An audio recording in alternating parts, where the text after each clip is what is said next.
Hey guys, welcome to The Strong Young Man. Humans depend on the ability to communicate for our own survival.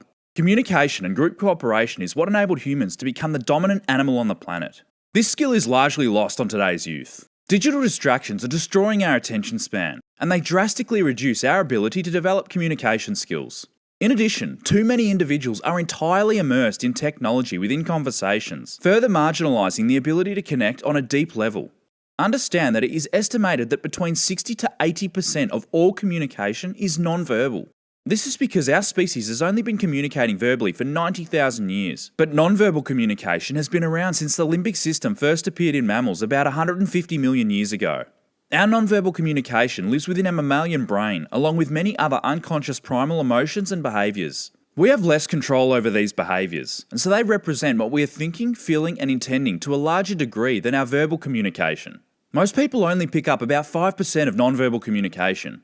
The primary reason that people struggle with non-verbal communication is because they never practice the skill to begin with. Instead, all of our social attention is absorbed by what people say, which more often than not actually serves to conceal what people are really thinking, feeling and intending.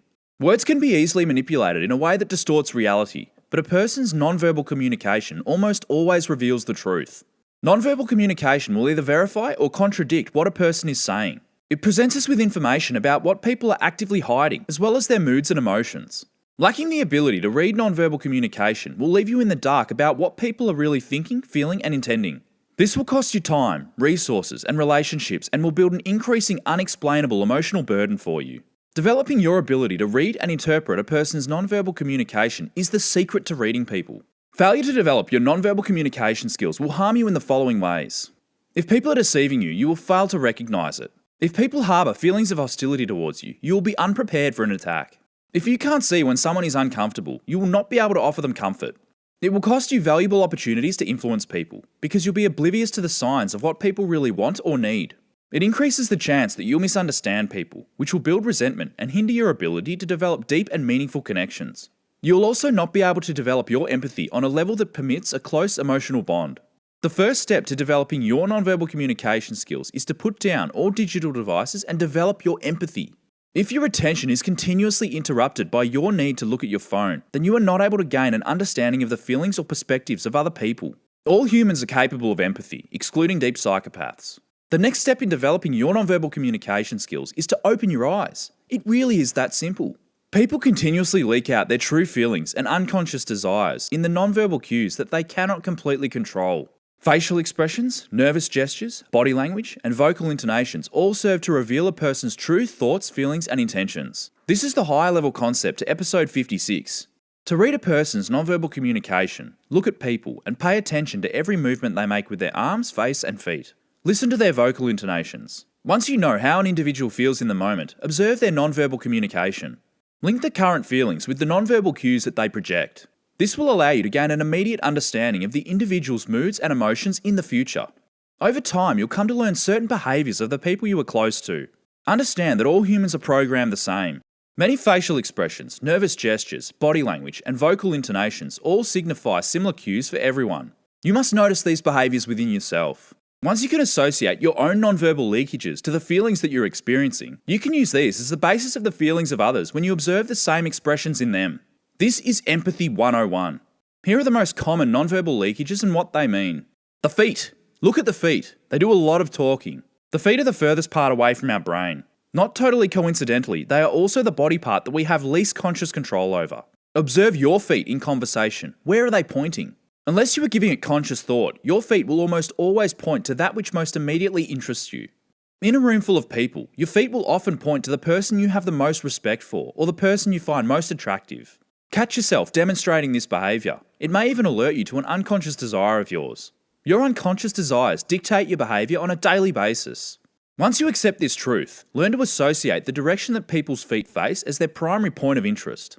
Where are their feet pointing? What interests them? If at least one foot is pointing at you consistently, then this is open body language. It signifies attraction, curiosity, desire, or interest. Crossing of the feet or legs signifies comfort. Toes pointing up also signify comfort for the same reason.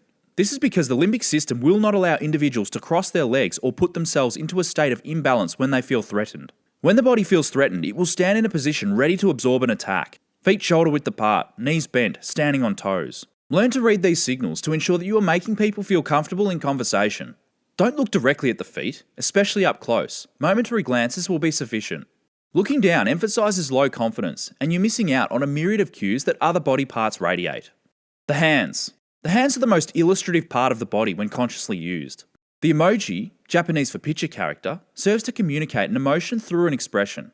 These pictograms were based off real human expressions that everyone understands. A lot of the emojis are hand gestures because they convey a large amount of information with one gesture. Like the feet, the hands can also display other unintended information which can convey how a person is feeling. Here are the most common hand gestures and what they mean. Making a statement with the hands palms up is a sign of weakness and vulnerability. It means someone wants something from you. Making a statement with the hands palms down is a sign of strength and power. The best observable example of this is how we shake hands. If you shake hands palm up, then you are submissive. If you shake hands palm down, then you are dominant. This is where the saying to have the upper hand comes from. Hands in pockets indicates low confidence, and hands rubbing together means nervousness. Thumbs hidden when hands are together indicates nervousness or unhappiness in what they talk about. Thumbs visible when hands are together indicates confidence or happiness in what they talk about. Steepling indicates power and confidence.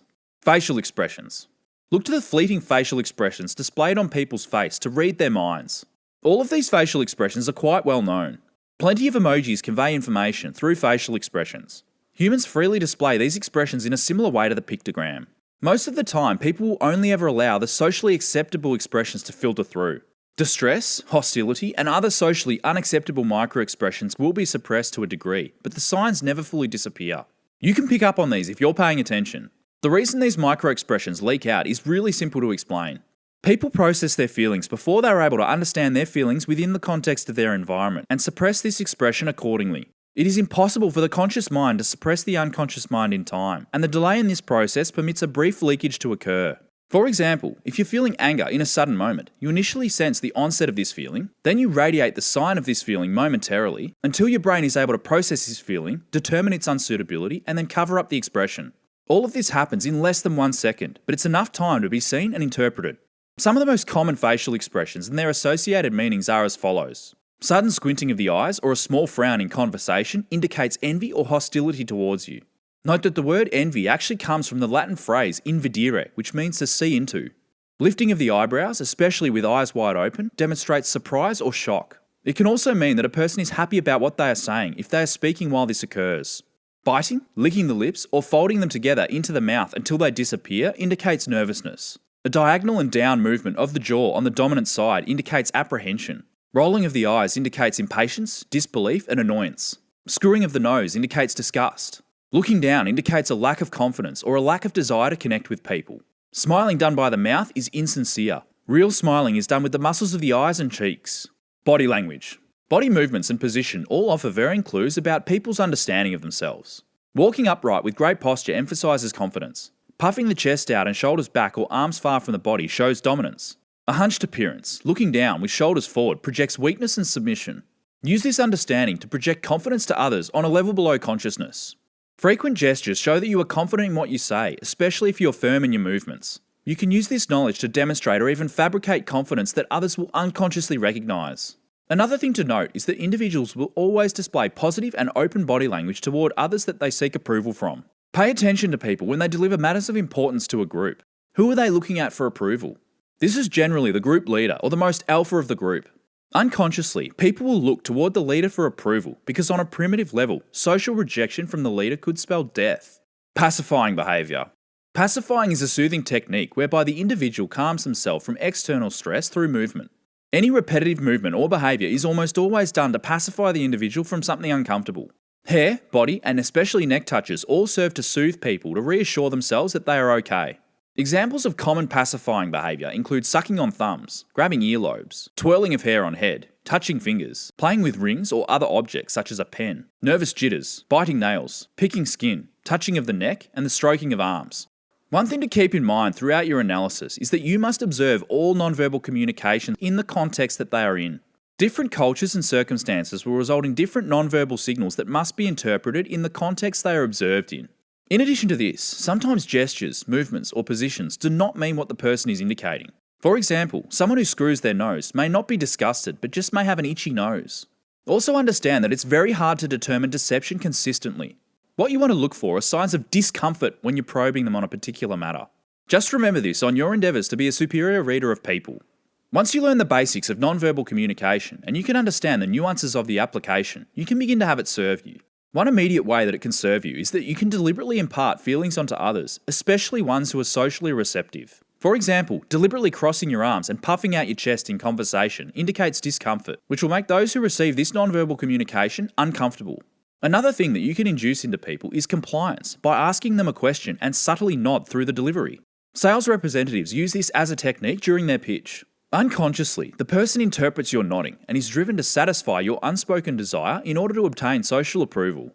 Extending this principle to other areas, you can impart any emotion onto others if you know them well enough. If a person crosses their legs in an enthralling conversation, then you know that this is their sign of comfort.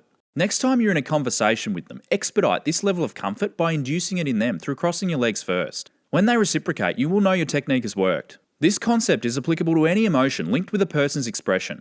When you discover the non-verbal communication that your relations exhibit in a state of delight, then you can induce this feeling in them whenever desired. Do this by deliberately radiating the same non-verbal communication. Another useful aspect of non-verbal communication is when you're trying to deceive others.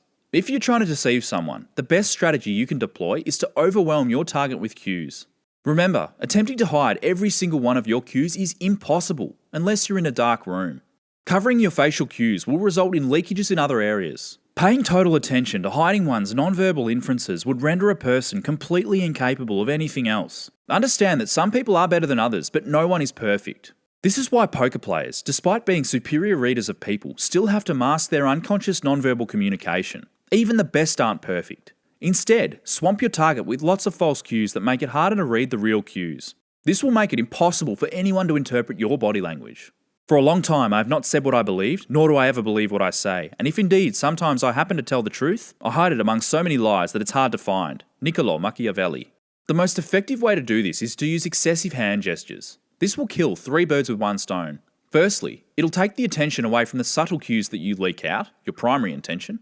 Secondly, it demonstrates confidence in what you are saying. It has been proven that people who use hand gestures are perceived to be more trustworthy. And finally, the hands are the part of the body that are most likely to inflict damage. This concept is rooted deep in our reptilian brain. The hands are the part of the body that are most likely to punch, strangle, hold a sharp object such as a knife, a stick, a spear, or present day, hold a weapon. People don't like not being able to see the hands of others in a conflict. We find it threatening. If you really do intend to harm someone, excessive hand gestures will smokescreen your true intentions, which will lull them into a false sense of security.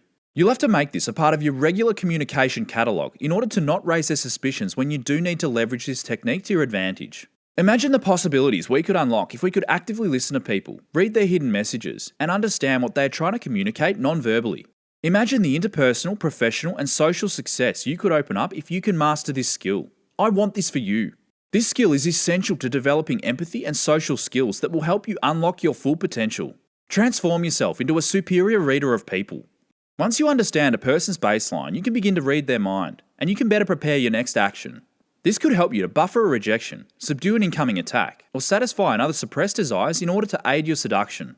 It's the most useful tool in building professional and personal relationships. A greater weight should be placed on non-verbal communication because there are repressed desires and insecurities bursting to emerge from within. Read, interpret, and then satisfy these repressed desires, and political, social, and sexual seduction of any individual is possible.